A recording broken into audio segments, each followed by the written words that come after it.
आत्म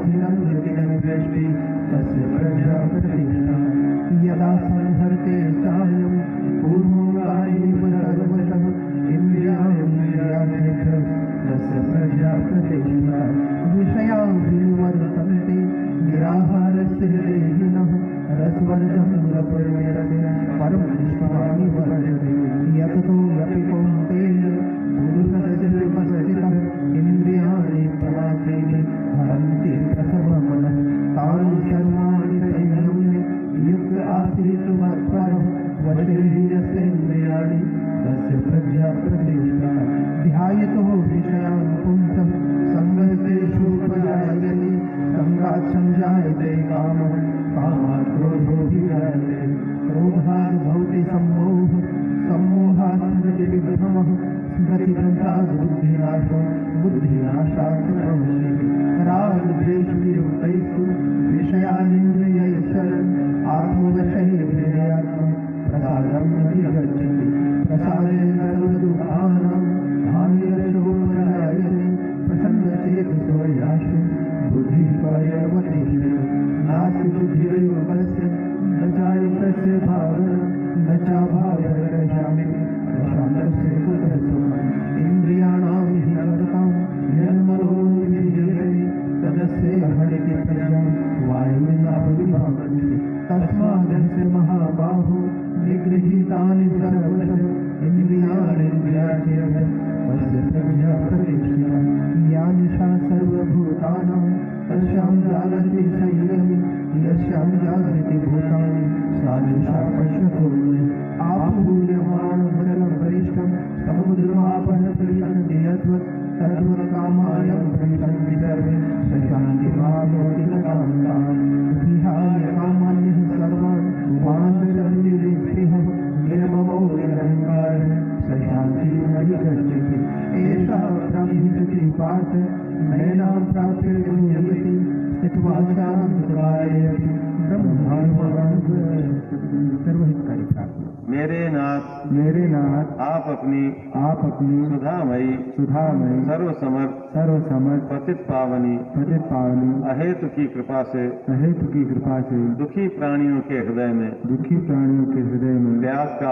त्याग का बल एवं सुखी प्राणियों के हृदय में सेवा का बल प्रदान करे जिससे वे सुख दुख के बंधन से मुक्त हो आपके पवित्र प्रेम का आस्वादन कर कृतकृत्य हो जाए।